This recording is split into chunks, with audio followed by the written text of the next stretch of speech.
Hi everybody, my name is Charlie Birns and this is Be With. Today's conversation is with Gary Lachman, author of many books on esotericism, mysticism, consciousness culture, and the occult. And today's conversation centers around his recent article, Trickle Down Metaphysics, in which he charts a line of thinking that began with Nietzsche, through philosophers like Heidegger and Derrida, ending with Donald Trump and Trump's ability to seemingly create his own reality, this moment where the simulation appears to have taken place of reality itself. So it's a fascinating and very relevant conversation.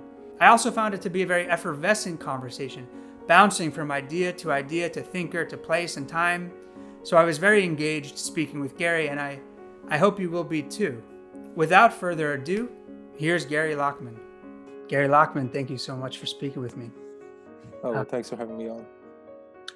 Yeah, so your work is so broad in its scope, but I wanted to start today's conversation with this recent essay you published called Trickle Down Metaphysics, which comes out of a book you wrote a number of years ago, Dark Star Rising, about Trump and magic and the occult.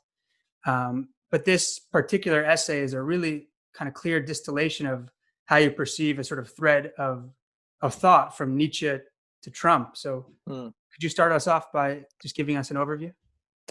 Yeah, it's a phrase I use in the book, Dark Star Rising, and it's Trickle Down Metaphysics. And it came to me when I was writing that book. And I mean, the book is about Trump and how there was supposed to be sort of fellow travelers who were using some form of magic on the internet to help him get into office, which sounds crazy enough, but these days, who knows? And that led on to a variety of other ways in which the notion of reality had become unhinged and was malleable, and was available for people to use and to change. And Trump himself is a devotee of positive thinking, which is another form of that. But it also struck me when the phrases like post-truth and alternative fact began to be used, and at first, I guess that it was after the election and all that, and that just struck me as, oh, this seems like postmodernism and deconstructionism kind of out of the academy and out into the everyday world, and that too was another way in which the notion of a stable, objective reality that is accessible, to inquiry, had become unstable and deconstructed. They were doing it for, like eager beavers in the academy for years, and so I was reminded of the philosopher Nietzsche, who in the late 1880s, he, in his notebooks that later were published as The Will to Power, although he never, he had an idea to write this magnum opus towards the end of his conscious life, as his sane life. And this is something that would, one title was The Revaluation of All Values, and then it was supposed to be The Will to Power. But he never actually put it together. He collected an enormous number of notes, and they're wonderful read, but they're not a finished, polished work. And they've had a strange history. But in any case, within them, he says that something is on its way. We remember Marx said there's a specter haunting Europe, and that was communism. But Nietzsche saw an even darker or bigger kind of spirit on the way, and this was the spirit of nihilism, the belief in nothing. And he wasn't the first one to talk about nihilism. It goes back to Turgenev and the novel called Fathers and Sons.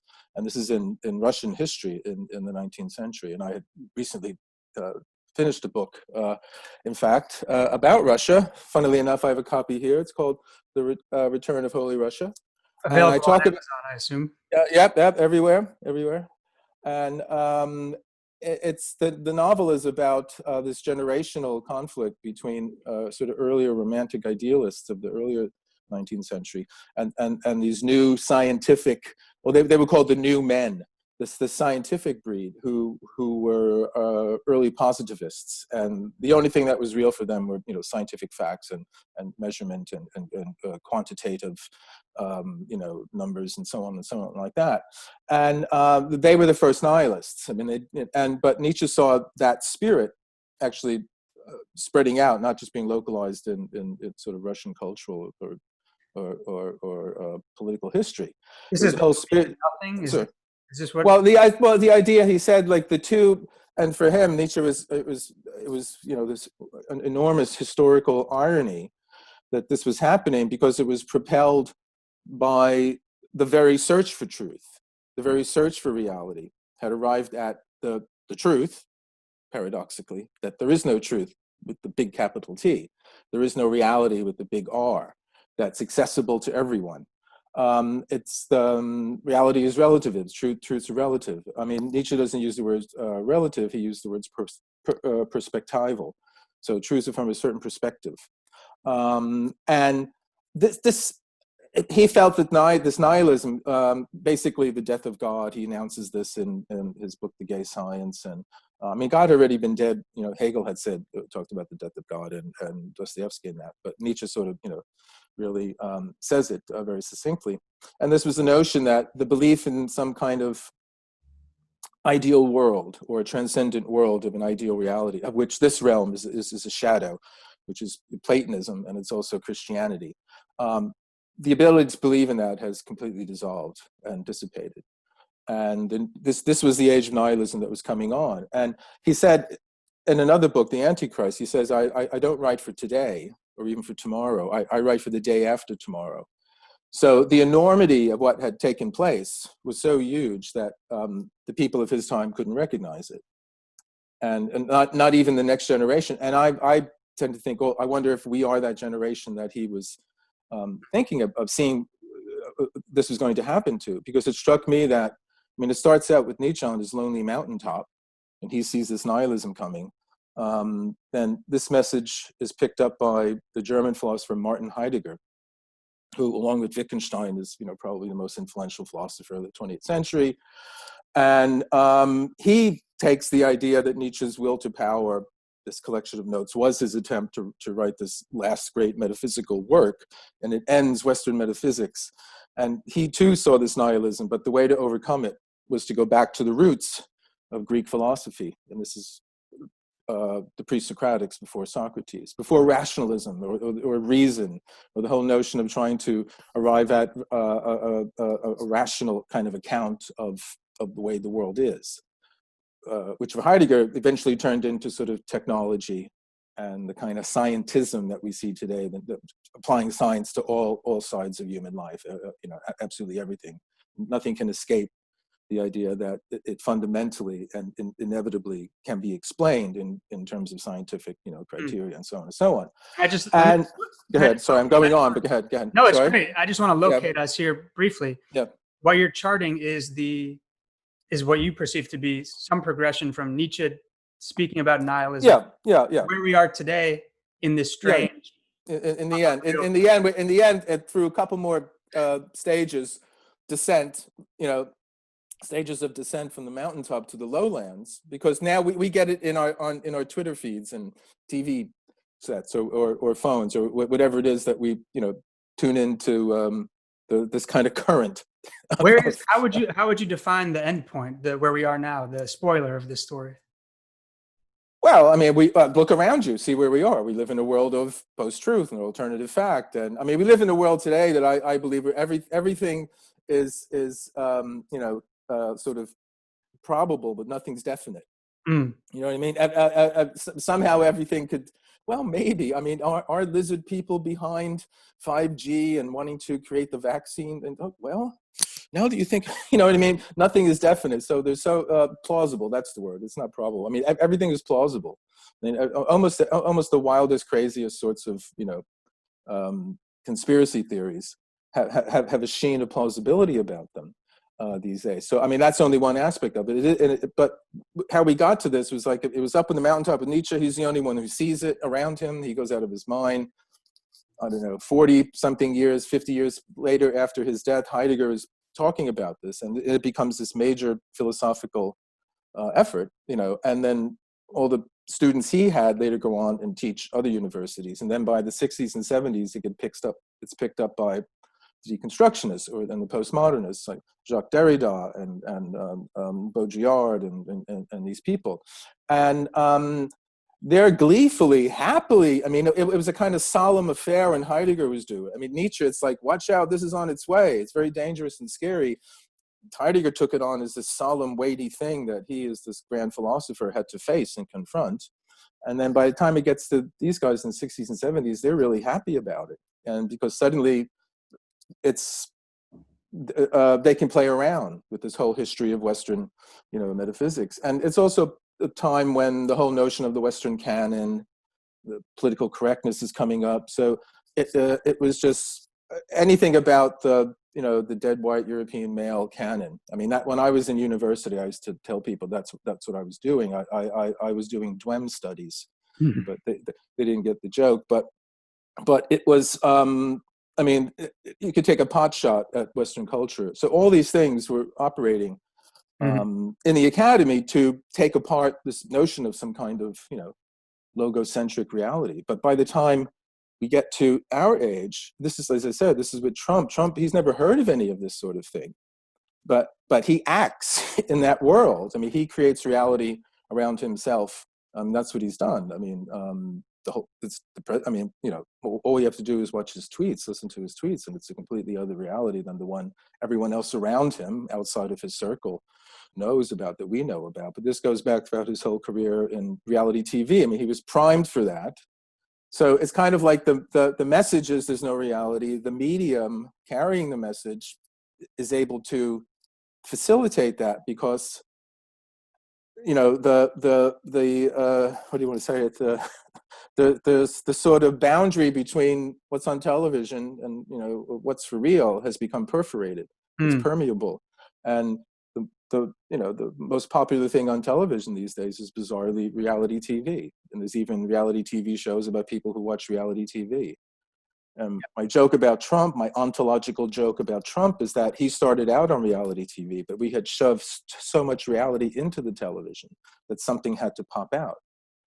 There wasn't enough room. And so Trump popped out of the reality TV. He was primed for that in this TV show, The Apprentice, and he's taken up the exact same role, and he's carrying that on. But, I mean, the trickle down seemed to me that we're living in this time that Nietzsche saw.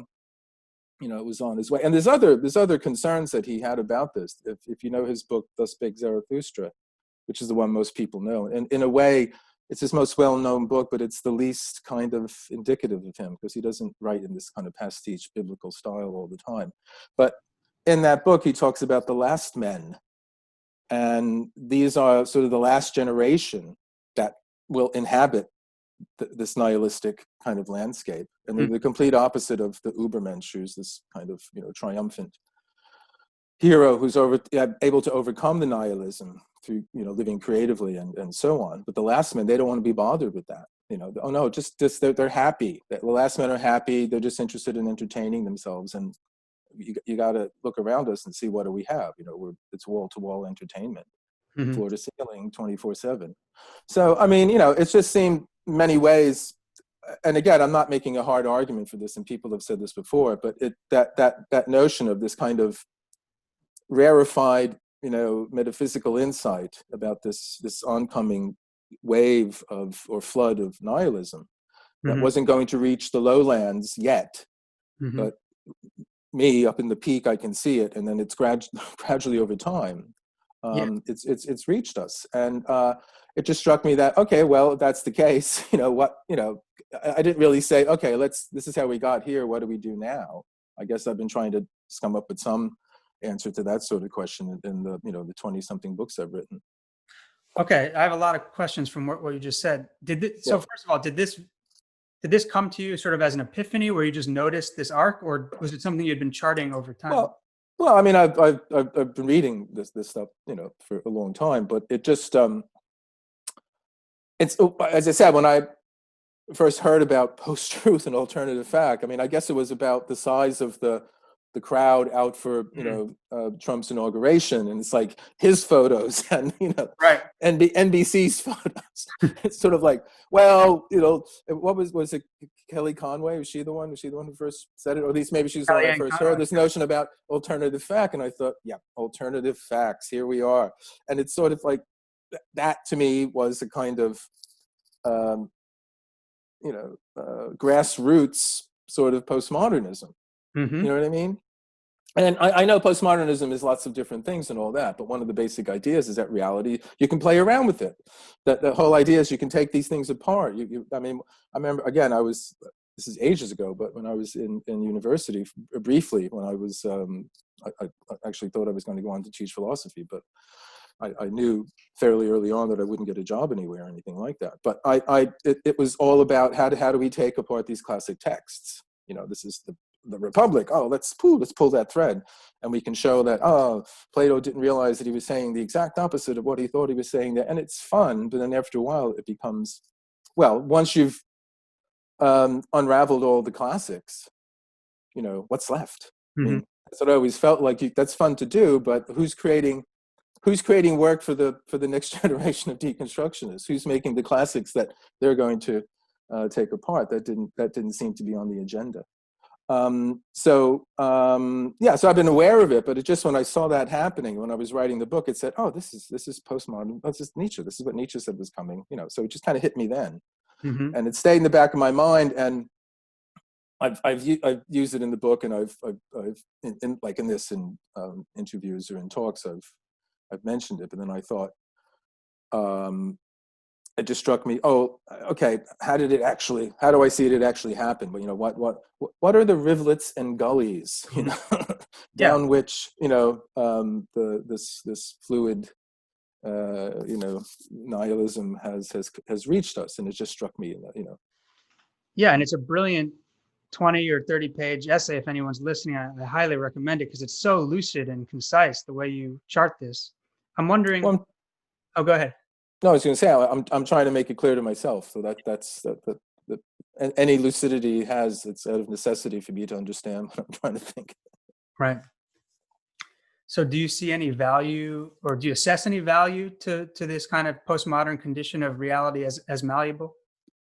Well, I mean, it's the sort of thing in many ways people want, because it's liberating. I mean, because I would say initially things like postmodernism or deconstructionism were liberating, because I don't want to use the word oppressive, but there were certain rigid, very stolid kind of ways of seeing the world, and so it has an initial liberating, fun, jazzy kind of, let's play around with things to it. I just think in the long run it doesn't have a content. It's contentless, and in a way it argues against there being any content, because it's against any kind of essence to things. And so it as I said, it's something that kind of unravels itself after a while. And so I think you could only go so far with it. But I mean, I guess for myself that, I guess I'm very old school. And when it comes to that, I'm more in the sense of,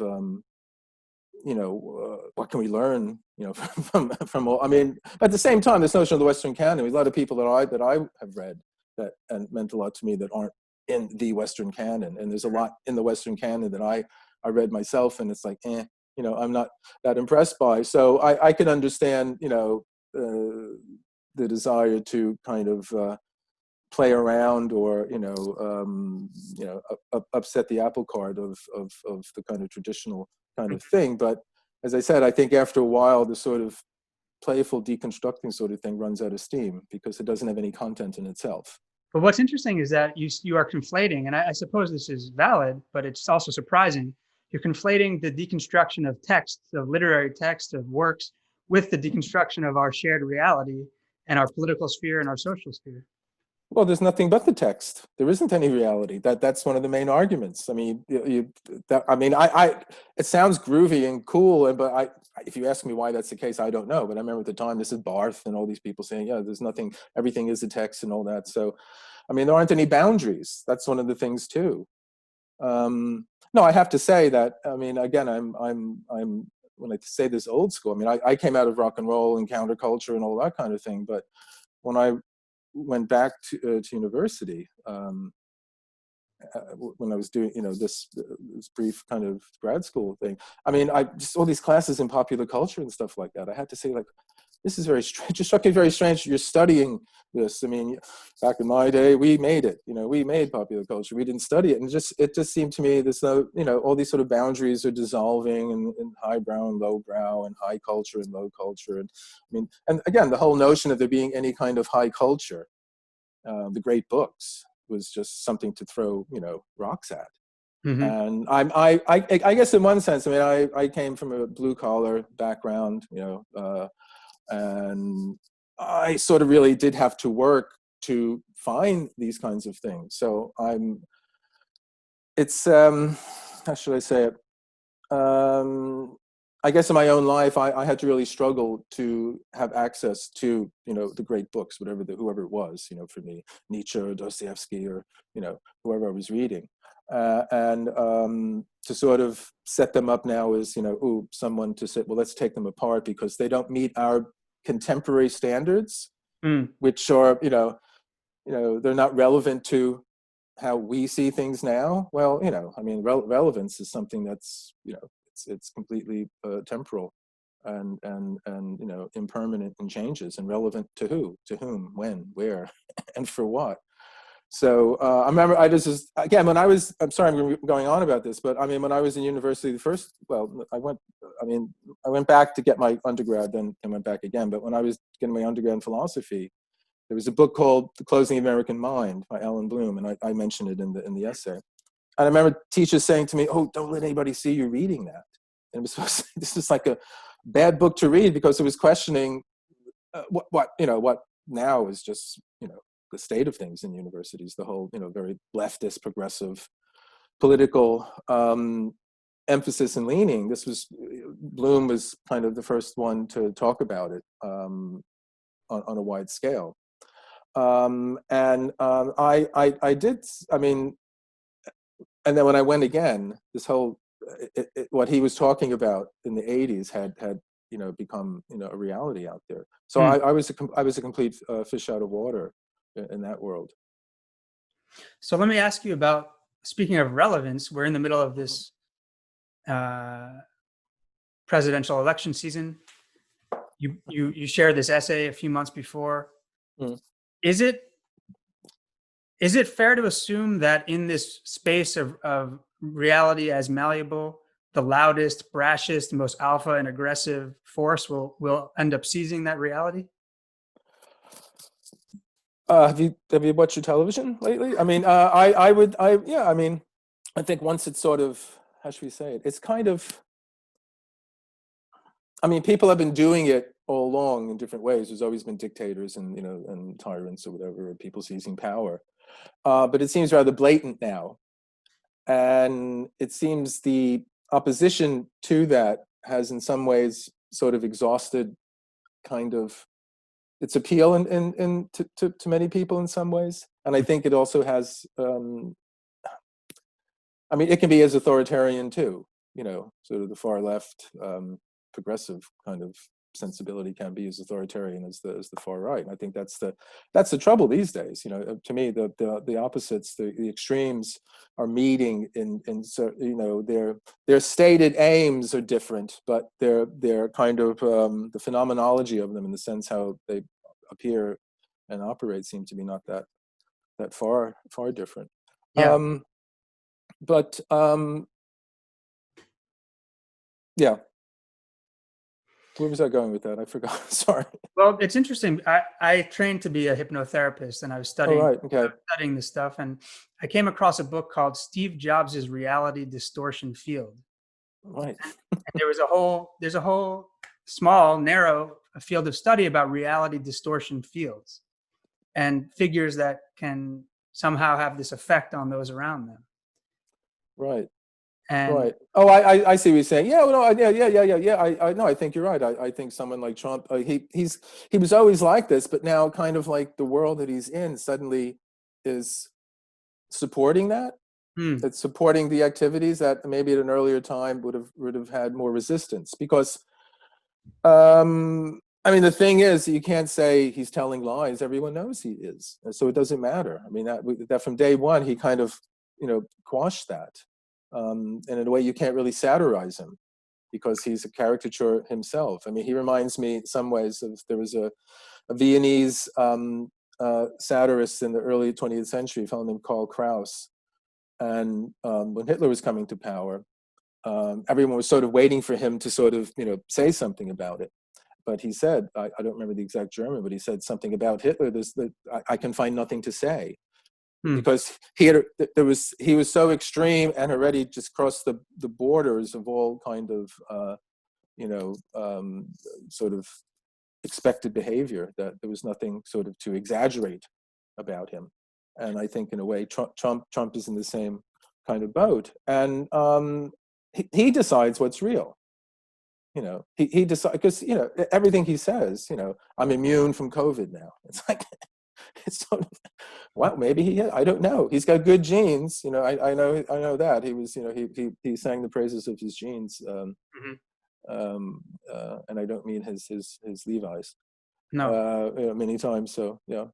You mentioned earlier in this conversation that your last 20 plus years of writing books has been in some way an effort to answer the question of what's coming next, or what do we do about the situation.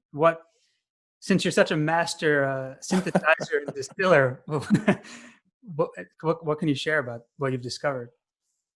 Oh, well, I mean, I don't make any predictions, certainly in terms of, any kind of large scale, things happening. I mean, you don't need me to say that we're certainly going through unprecedented times.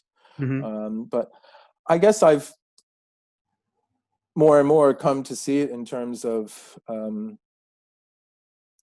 well, as I said in this book, I'm called The Secret Teachers of the Western World, that I'm giving a series of talks on later this month and next month.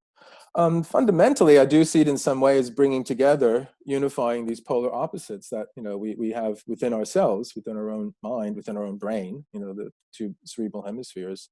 It's also and they in some way are the anatomical kind of root of these two very different ways of being in the world and encountering the world. And for the last, I'm sorry. Can you spell out what that is? Those two. Well, I was going to say, yeah. Well, I mean, if you start talking left and right brain, people say, "Oh, we heard all that already." So, I mean, but I do believe that there is, sort of, sound physiological reasons for this, and this comes from a very important book called "The Master and His Emissary" by E. McGilchrist. And other people have written about the left and right brain before. Colin Wilson had. I mean, fundamentally, the thing is the right brain, which is older, it's primary. It encounters the world in this kind of holistic, global, immediate, unmediated, direct, participatory sort of way. And its overall picture carries a kind of implicit meaning, but it's kind of fuzzy and vague. And if you think of how, I don't know, how you might feel after just that first glass of wine, when anything you had looked at 5 minutes earlier didn't look particularly interesting, but suddenly you said, "Oh, I didn't notice that about that curtain," or whatever it is. Something, a little bit more of the reality around you is getting in. And the reason that's happening is because the left brain, which is more of a microscope, it focuses on things with the kind of pinpoint accuracy. But what it gains in the accuracy, it loses in the connection. So whereas the right brain sees the forest, the left brain sees the tree, and it sees the limb, and it sees the branch, and it sees the leaf, and it sees the veins in the leaf, and it sees the cells in the veins in the leaf, and it keeps, but at each level of finer tuning, it loses the broader context. And we seem to, for the last few centuries, have moved towards a more left brain kind of dominated sort of world. And it's fundamentally one that's practical. It's utilitarian. It's about surviving in the world. It's about controlling the world around us. And because we're very good, we have a very good left brain able to do this. That's why we're the dominant species. Mm-hmm. But increasingly, we're marginalizing and losing that broader kind of global, more poetic, participatory way of encountering the world. And again, poetry and music and the arts, um, nature, beauty, all these sorts of things that we can't actually pinpoint their meaning in some explicit way in the way that we can a mathematical formula or something like that. You see that sunset and it's beautiful, but if someone says, "Why? Tell me why it's beautiful," you would have, some difficulty in saying exactly why. Or if you were a poet, you could write a poem about it. So, that fundamentally, and we know historically there are times when this has happened. There are different times in Western history. And it's not only in the West. The whole Tao philosophy is about the sort of the creative tension between these polar opposites, if you know the yin yang sign and all of that. So I think this is something that's fundamental. And in many ways it's very much out of fashion because we're all supposed to be about non-binary and all that now. And I just think, sorry folks, I think we do live in a kind of dual or polar, perhaps not dual, but a polar kind of world, because we have these opposites that depend on each other, but they're radically different from each other. Well, you're speaking about sort of an alchemical process. Well, I would say yes, and I think I think it's the left brain's job, because the right brain doesn't really do anything. It's there, and it's always ready. It's always there, giving out what it always has. The left brain is the one that does lots of stuff. But because we can understand this intellectually, we can understand, oh, this seems to be the case. We seem to be, right brain deficient, or something along, or I don't know, whatever you want to call it, poetic vision deficient. We have this vast literature on all this, so we all sort of know what it is. But if we have we can grasp that that's exactly what it is, then we can somehow find ways to make up for the deficiency. So like when I say we, I mean that literally, because the left brain is the verbal ego. The left brain is the one that uses language, uses words, and we identify with that. The right brain doesn't speak in language in that way, but it does in symbols and in images, in metaphor, hunches, bodily feelings, all this other way. But again, it's a very difficult thing for us to, we have, oh yeah, I know that's the unconscious, isn't it? And that's a concept, but to really grasp the idea that there is an actual other you, just on the other, however many millar centimeters across, that doesn't say I in the way that you say I, but is as much you as you are. If you could follow, I think the grammar there, the syntax was okay, but that's sort of the thing. And I would say it's somehow getting more and more experience of that. And I know one way that I do that is through dreams, because in my dreams, once I can understand, it does strike me that there's an autonomous intelligence there that I don't think can be accounted for in sort of, oh, well, I ate this food last night, or I saw this movie and that's why I had, in that kind of causal way. It's something that has its own aims and purposes, and communicates in that. So that's one among many other ways. Well, if anyone is equipped to speak about this, perhaps it's you, because you're in the Rock and Roll Hall of Fame and you were a musician with Blondie, and you fully exercised that part of you. And now you're this erudite scholar of many incredible books. And so in your own journey, have you noticed that kind of propulsion towards integration of opposites? Well, again, it's something that I've seen that's happened. So that seems to be the process, or that seems to be the narrative in some way. I'm not saying I've achieved, the kind of unification that we're aiming at. But no, it's true. I started out writing lots of bad poetry, and then that luckily got transformed into writing songs that were much better. And I started out interested in all this stuff the same time when I was first playing, but this is many years ago, and I was jumping around on stage, and then later in my own band, I was playing in Blondie, then later in my own band, I was writing all the songs and singing them and all that. So, I started out as an enthusiast, kind of artist, very inspired by a lot of this stuff, but it took me, quite some time to transform that when I stopped doing music into being able to write. And it took me a good decade really to learn how to write. And it's a very different process. I mean, one reason I stopped doing music is that the songwriting just kind of went away. And that was very lyrical and poetic. I mean, that's the lyrical poetry is the soul of the poet singing. And so when that didn't happen anymore, and I was reading too many books, so I was getting too smart for rock and roll.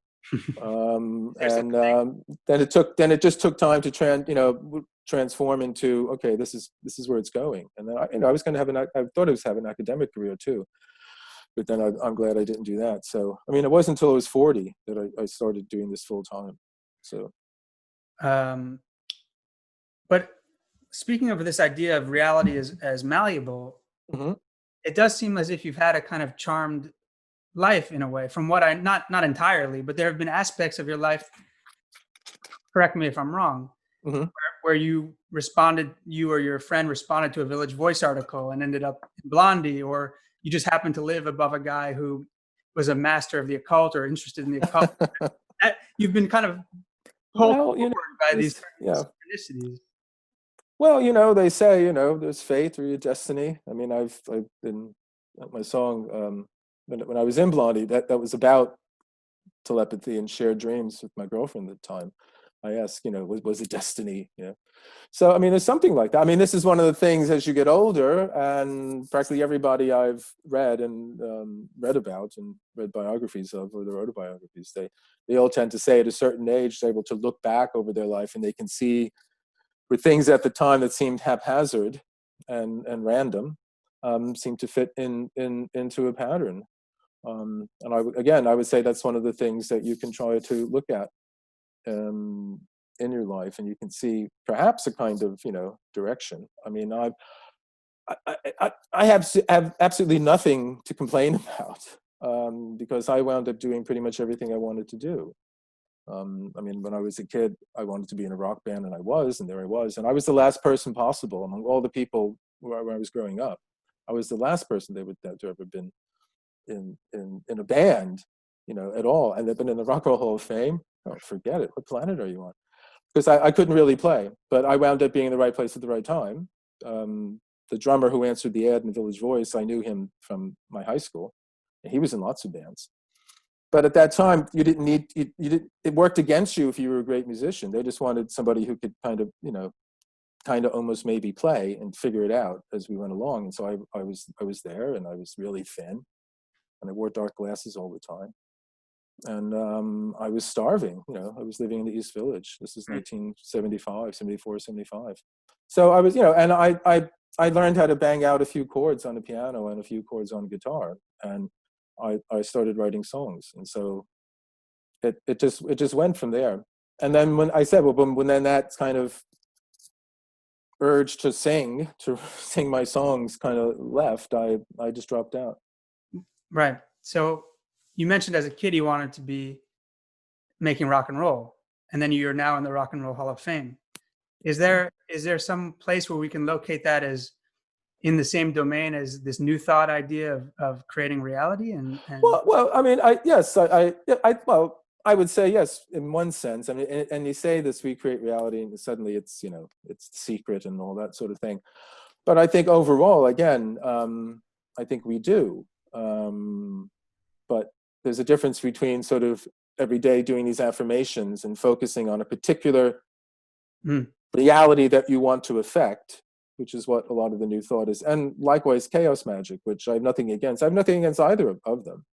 But I mean, they're both results based. They want to an achievable reality, a realizable wish. And so it's aimed at, so whatever it is, I want that job, or I need a raise, or something like that.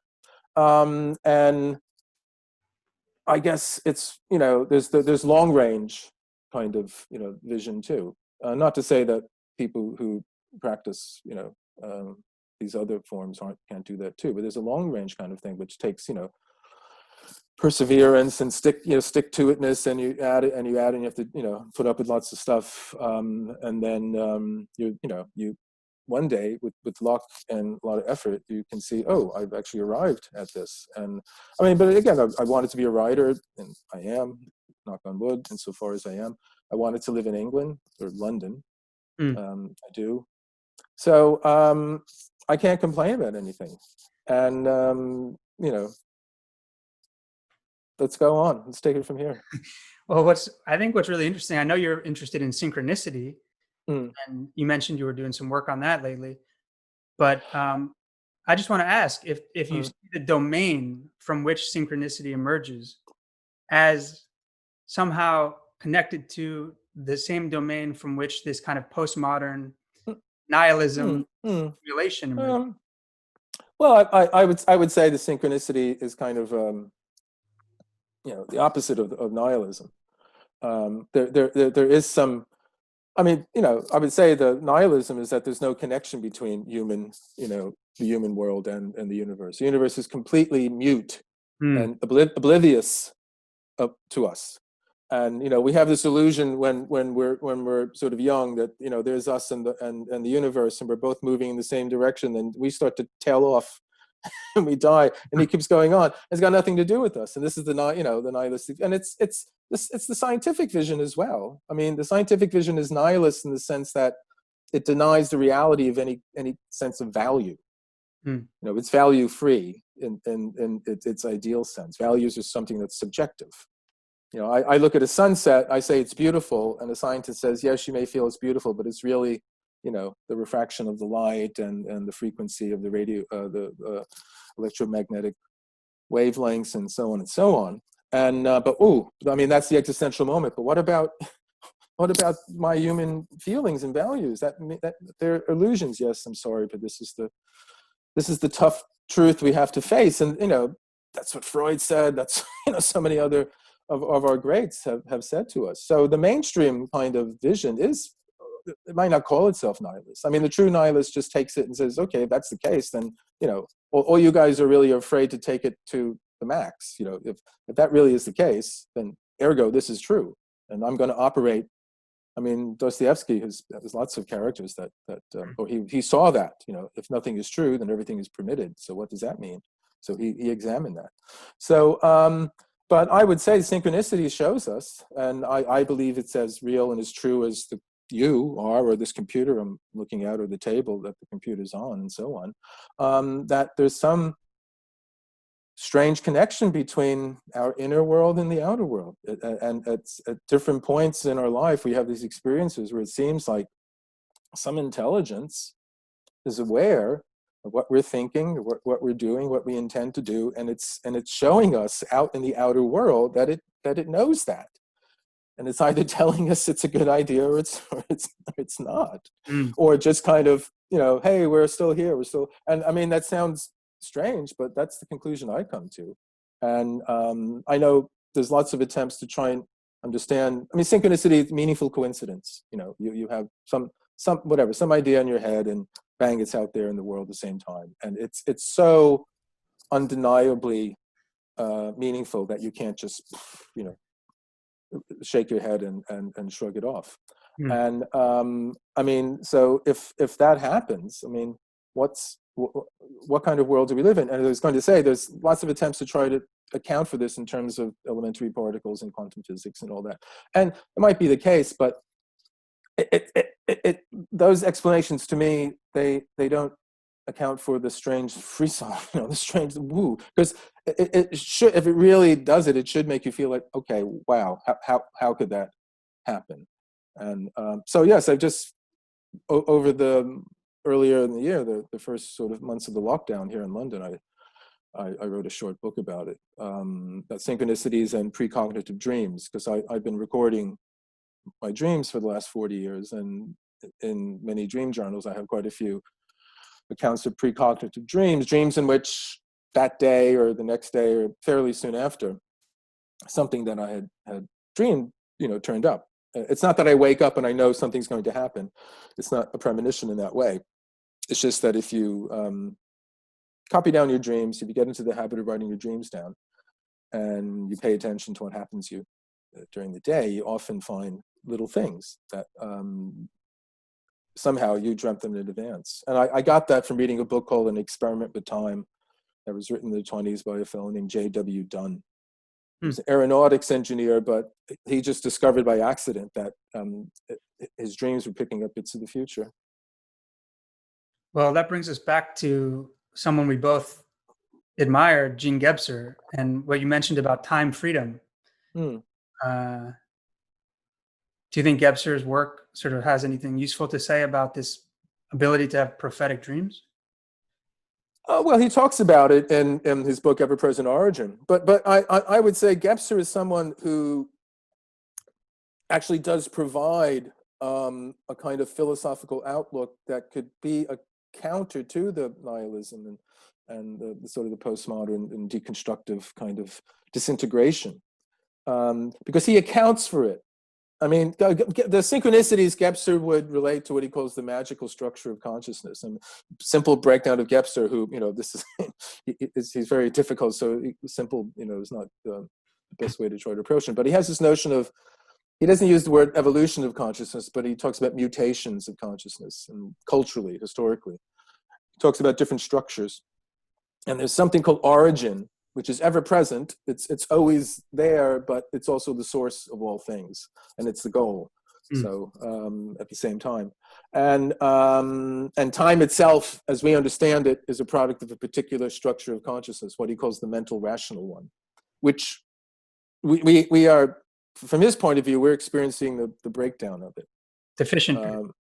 It's a deficiency stage of the mental rational consciousness structure, in which all of the kind of systems or structures that sort of rational thought and modernism and all these kinds of things that at an earlier stage were necessary and important and so on are starting to take themselves apart. And if Gebser is around, he died in 1973, he may very well have been aware of the sort of the postmodernism deconstructionism. It was already in print by then, but I don't think I don't know if there's anywhere where he refers to it, but he certainly would, I think he would see them as an example of this breakdown of the mental or deficiency stage of the mental rational consciousness structure. And he would say this is in preparation for what he calls the integral. And for him, that's a recapitulation of all the previous consciousness structures simultaneously and kind of working together and harmonized. And it's easier said than done. But I think in that integral, that would be along the same lines of what I'm trying to talk about, in a less eloquent way, of this kind of union of these two different ways of being in the world and seeing. And I would say, McGilchrist, when he's talking about left and right brain, it's not that far off. That's one of the things I do in the Secret Teachers of the Western World, is I talk about McGilchrist's ideas and Gebser's, and I use them as lens to look at the history of esotericism in the West, which I think we can see as a kind of body of knowledge, a tradition that is about this other way of knowing. It is about this more intuitive right brain or, participatory way of knowing. And it's been, it once, was well respected until about, the early 1600s. And then that's when it, had a character assassination, both by the rising science and the church. They briefly teamed up against their rival, which was the Hermetic kind of sciences, which would have accommodated both needs of the human soul and nature. It would have addressed the sort of spiritual kind of ones, and also the sort of the need for knowledge and so on. So perhaps with any luck, we may be moving into a time when there's at least the possibility of maybe something like that happening. God knows we need it. Yeah, well, this is a good place to kind of move to the end. And I'm wondering if you think Trump is perhaps some sort of a signpost for the next mutation. Well, or at least spurring it on. I would say, I think he would say he's a kind of sign that, I should say, that this kind of breakdown of things is certainly kind of happening. I mean, in all different sorts of ways. I mean, politically, and I guess in terms of global politics, it does seem like 20th century was the American century. And, this one, not so much. and who knows what's going to happen in the States now? I mean, I don't know when you're going to air this, but who knows by the time, tomorrow. Shown. Oh, okay, well, fine. So it's not that far in the future. But even that's only a few weeks away. But it's kind of like, I just feel like, well, in one way, and I say in Dark Star Rising, and at the end of the book Return of Holy Russia, which is about similar sort of occult politics happening in Russia, but on a broader scale. It turned out to be kind of mystical history of Russia. But at the end, I do talk about the idea that because we haven't integrated this other part of ourselves, we've pushed it away for 4 centuries and marginalized it and demonized it in many ways. We still can't really talk about it with that woo, the kind of X-Files music or something going on in the background. It's not going to go away. And and because a vacuum has been created with this in the intellectual world, in a way, a vacuum has been created in the world that used to keep it at bay, the Western intellectual world, because it itself is doing the same thing. Because the occult tradition, it too looks at reality as being malleable to a certain extent. Magic. We can, the will and the imagination can make things happen. That's the fundamental basis of magic, and so in a way, it kind of created a vacuum for this sort of thing to pop out more now. And one of the things that struck me in the early days of Trump's presidency was that all this stuff that had been on the margins was on the front page. It had come into the center. I mean, Steve Bannon was in the New York Times talking about reading Julius Evola, who was this 20th century fascist, neo-fascist Italian esotericist, and all these kinds of things that you'd have to hunt down, in other places, unless you knew about them already. Suddenly, and the whole idea of the alt-right using the Pepe the Frog meme to get Trump into office, and it just seemed, even if it wasn't real, people are talking about really kind of strange sorts of things now. So it seemed to me that the whole idea of reality being up for grabs had become wide open and across the board. And yes, the more brutal,